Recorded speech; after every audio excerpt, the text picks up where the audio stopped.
Assalamualaikum warahmatullahi wabarakatuh. Perkenalkan, nama saya Raka Deni Abdi Putra, NPM 123111021. Jadi pada kesempatan kali ini saya akan menjelaskan jawaban soal-soal UAS mata kuliah Teknik Riset Operasional. Jadi kita langsung saja pada soal yang pertama, metode transportasi. Nah, di sini kita merumuskan mode transportasi dalam bentuk matematis. Nah, di sini kita punya tabel distribusi dengan tujuan 1, 2, dan 3 dan gudang 1, 2, dan 3 dengan di sini supply-nya 5, 100, 25, 100, demand-nya 105, 116, dan 119. Jadi totalnya di sini ada 340. Selanjutnya, menentukan solusi awal menggunakan Northwest Corner Method. Nah, dengan menggunakan metode Northwest Corner, langkah pertama yang harus kita lakukan adalah memulai dari sisi kiri atas tabel. Nah, di sini kan sisi kiri atasnya itu ada di 7 ini ya, G1, T1. Nah, pada G1, T1 ini kita lihat supply-nya itu 85 dan demand-nya itu 105. Nah, untuk menentukan alokasinya, kita harus memilih nilai terkecil di antara 105 dan 85. Yang mana yang terkecil di sini adalah 85. Jadi yang kita alokasikan di sini 85. Nah, 85 ini ada di G1. Jadi kolom G1 ini sudah garis G1 sudah maksimum. Jadi yang ininya kita arsir saja. Nah, kita lanjut lagi ke langkah yang kedua. Tadi kan kita sudah mengalokasikan 85 ya. Nah, kita lihat di sini demand-nya kan 105, kita alokasikan 85. Jadi untuk alokasi langkah selanjutnya kita kurangi saja 105 dikurangi 85, hasilnya 20. Maka T1 ini sudah maksimum. Nah, kita arsir juga sisanya. Nah, kita untuk langkah selanjutnya, langkah 3, tadi kita sudah mengalokasikan 20. Nah, sedangkan di sini supply-nya 125, maka kita kurangi saja ini nilai supply-nya dikurangi 20. 125 kurangi 20 hasilnya 105. Maka yang kita alokasikan pada G2 T2 ini 105. Maka baris G2 sudah maksimum. Langkah keempat, di sini kita lihat. Tadi kita sudah alokasikan 105 pada kolom T2 ini ya. Nah, pada kolom T2 ini demand-nya adalah 116. Nah, kita kurangi saja 116 dikurangi 105, hasilnya 11. Maka di langkah keempat ini kita alokasikan 11. Nah, selanjutnya pada kolom G3 dan T3 untuk langkah 5.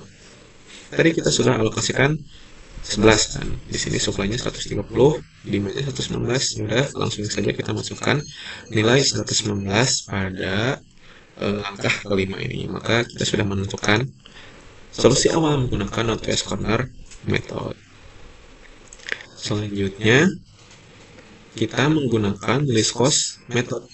Nah, berbeda dengan Northwest Corner Method, kalau Northwest Method itu kita mulai dari kiri atas kan. Nah, berbeda dengan least cost method, kita harus mencari nilai terkecil dari setiap nilai-nilai yang ada di sini. Nah, jika kita lihat nilai terkecilnya itu ada di G3 T3 yaitu 5. Nah, di sini 5.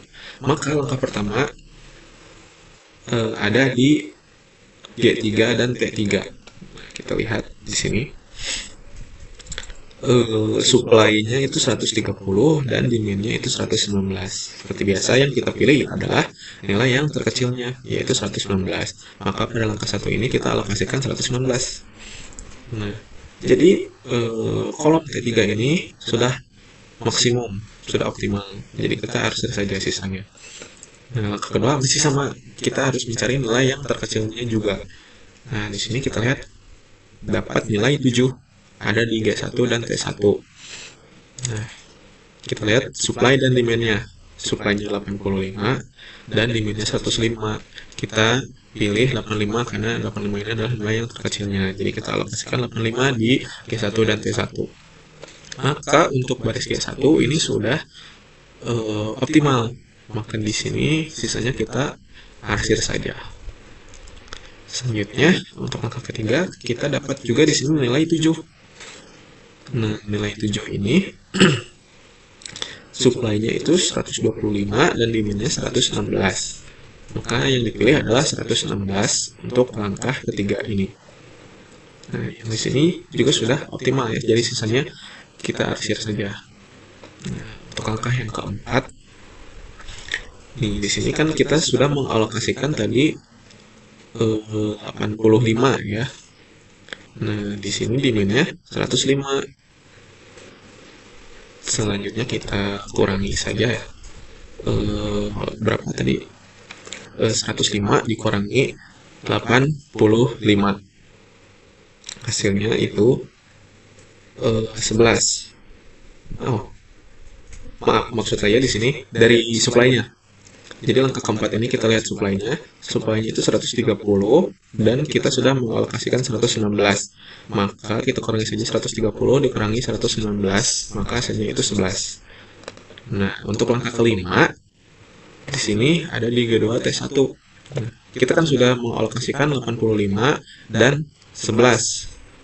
Jadi kita jumlahkan saja ini 85 ditambah 11, lalu 105 ini dikurangi jumlahnya, yaitu 9. Maka di langkah terakhir ini kita alokasikan 9 sehingga T1 ini sudah maksimum. Maka kita sudah menemukan solusi awal menggunakan least cost method.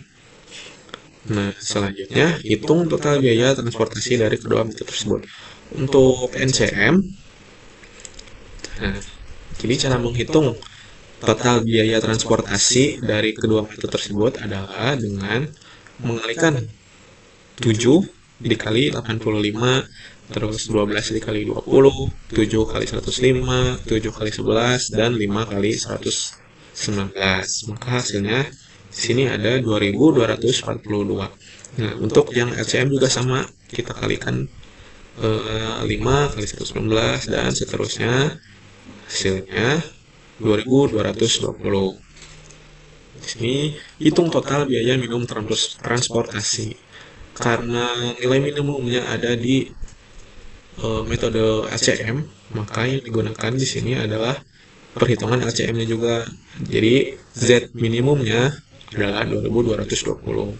Hasil interpretasi yang kita peroleh dari perhitungan tersebut adalah metode Northwest Corner menghasilkan total biaya transportasi sebesar Rp2.242, sedangkan metode least cost menghasilkan biaya yang lebih rendah, yaitu Rp2.220. Dengan pola distribusi tersebut, seluruh permintaan dapat dipenuhi dan perusahaan memperoleh biaya transportasi minimum sebesar Rp2.220.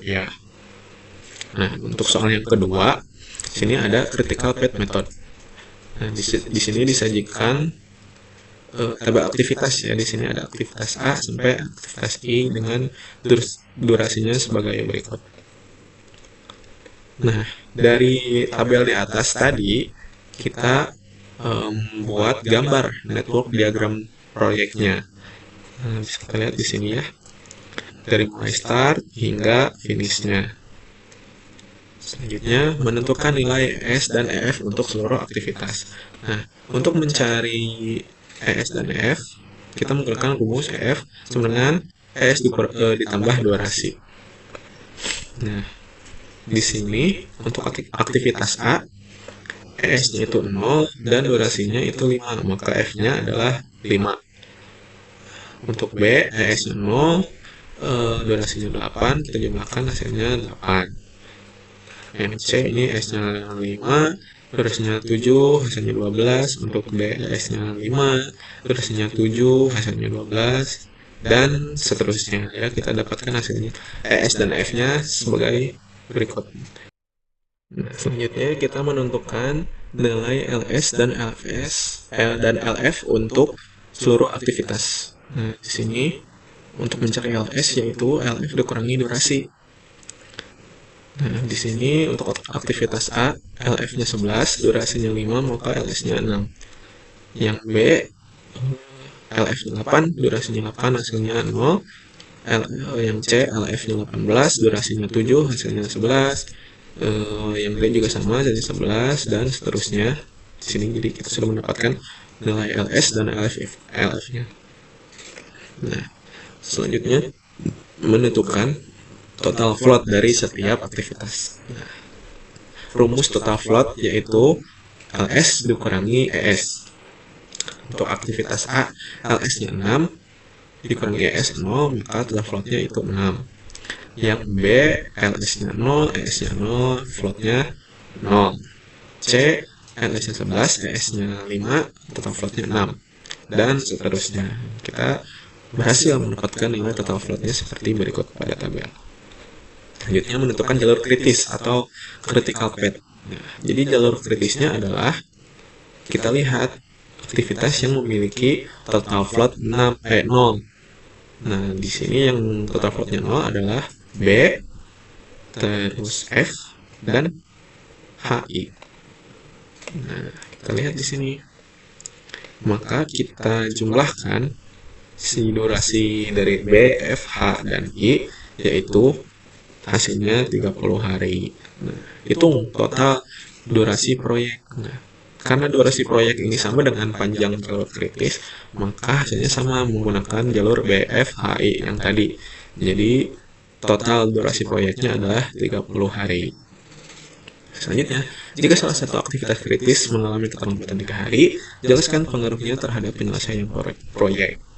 Nah, jadi jika salah satu aktivitas pada jalur kritis mengalami keterlambatan 3 hari, maka penyelesaian proyek juga akan terlambat 3 hari, hingga total durasi proyek berubah dari 30 hari menjadi 33 hari. Hal ini terjadi karena aktivitas kritis tidak memiliki float atau kelonggaran waktu yang dapat menyerap keterlambatan tersebut. Di sini yang ketiga ada soal bonus ya. Nah, yang pertama ada jelaskan perbedaan metode transportasi dan assignment. Jadi metode transportasi digunakan untuk menentukan distribusi barang dari beberapa sumber ke beberapa tujuan dengan biaya minimum. Pada metode ini, setiap sumber dapat mengirim lebih dari 1 unit barang ke beberapa tujuan sesuai kapasitas supply dan demand. Sementara itu, metode assignment digunakan untuk menentukan penugasan sumber daya, misalnya pekerja atau mesin ke suatu tugas secara satu-satu atau one-to-one. Sehingga setiap sumber hanya ditugaskan pada satu pekerjaan dan setiap pekerjaan hanya dikerjakan oleh satu sumber. Nah, selanjutnya, jelaskan perbedaan CPM dan PRT. CPM atau Critical Path Method merupakan metode penjadwalan proyek yang menggunakan estimasi durasi aktivitas yang bersifat pasti. CPM umumnya digunakan pada proyek yang durasi kegiatannya sudah diketahui dengan jelas. Sebaliknya, PRT ini menggunakan 3 estimasi waktu, yaitu waktu optimis, realistis, dan pesimis, sehingga cocok digunakan pada proyek yang memiliki ketidakpastian pada durasi aktivitasnya. Dengan demikian, CPM berfokus pada pengendalian waktu dan biaya, sedangkan PRT lebih menekankan analisis ketidakpastian waktu proyek. Yang terakhir, jelaskan perbedaan jalur kritis dan jalur non-kritis. Jalur kritis atau critical path adalah rangkaian aktivitas yang memiliki total float atau kelonggaran waktu sama dengan 0 dan menentukan durasi total proyek. Keterlambatan pada salah satu aktivitas di jalur kritis akan menyebabkan keterlambatan penyelesaian proyek secara keseluruhan. Sebaliknya, jalur non-kritis adalah rangkaian aktivitas yang memiliki total float lebih dari 0 sehingga masih memiliki kelonggaran waktu tertentu. Keterlambatan pada aktivitas jalur non-kritis tidak akan mempengaruhi durasi proyek selama keterlambatan tersebut tidak melebihi nilai float yang tersedia. Mungkin cukup sekian penjelasan dari saya. Kekurangannya mohon dimaafkan. Sekian dari saya. Terima kasih. Wassalamualaikum warahmatullahi wabarakatuh.